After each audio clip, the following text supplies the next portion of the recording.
Welcome back, everybody, to Philosophical Fridays on Geigenomics. Today we will be discussing the philosophical question or the philosophical debate of Minarchism and Anarchism.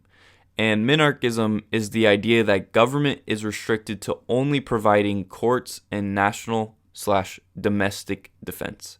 Mises, in the first through third generation of Austrians or Austrian economists, were indeed minarchist. They viewed that there can be some government intervention in the market society. So, with anarchism or anarchic order, it is a type of order alternative to a state solution or a statist solution, a stateless society. Under anarchic order, you have rules based on private property or proprietary rules. For the provision of defense, most people agree that you need a government to provide essential services such as the military defense.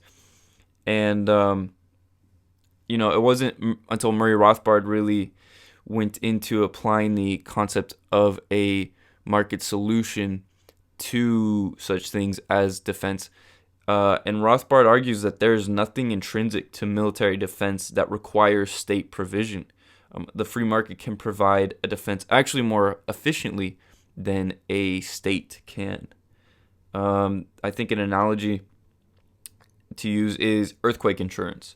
To cope with the cost of damages to property and life, competition, they need to keep prices down. And with a private defense agency, they would provide some services as insurance companies do. In a free market, insurance companies would provide coverage for losses and could have a great financial interest in preventing and deterring attacks or aggressions. And they can hire private defense agencies to avoid high costs. I want to bring up the paradox of anarchism, which I learned from David Gordon, which is essentially that in the ancient days of the Greeks, they said that anarchism could work, but it's not a very good idea. Whereas today, people say it's a good idea, but it can never work. So I think what's important in trying to understand the concepts of anarchy is that,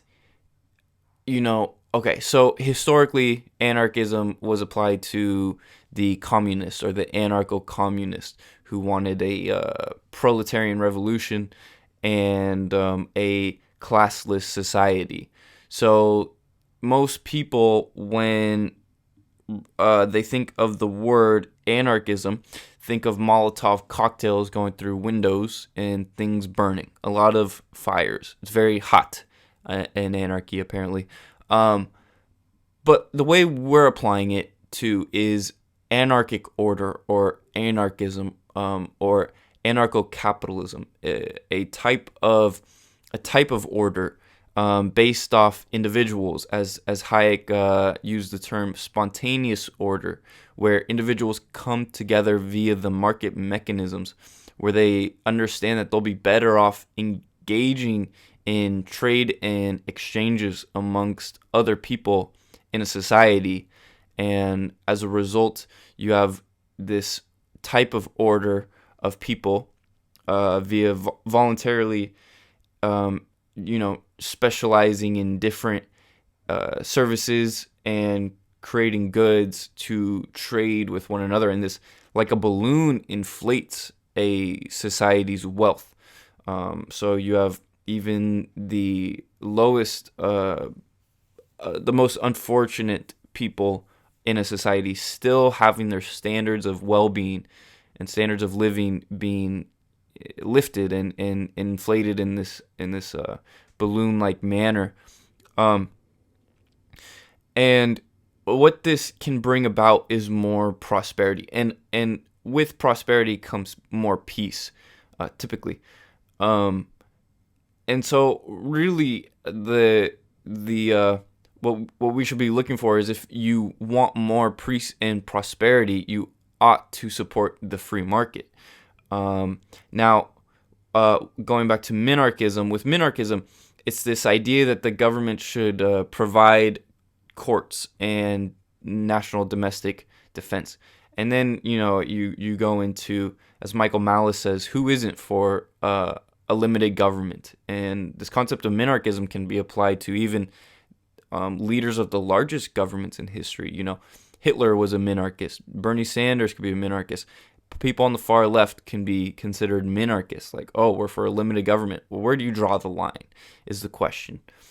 And when you allow for the state to exist, the incentive structure of the politicians running the states is not one of the same of a chief executive officer or the entrepreneur who needs to be efficient in allocating his resources and cost. The business owner or the entrepreneur is looking at his P's and L's, his profits and losses, and in generating revenues, he has to receive higher revenues and profits more than the costs he incurs. That will be his profit. He has to receive higher revenues than that are higher than the costs he incurs, so he can generate profits and stay in business. The issue with the political incentive structure is that politicians do not have this profit and loss system operating under their organization. So what typically happens, you can look at a public school, for example. It's loaded with bureaucracy, and regardless of the approval rating of the students or their performance ability, the public school system is able to make a claim that they need more funding.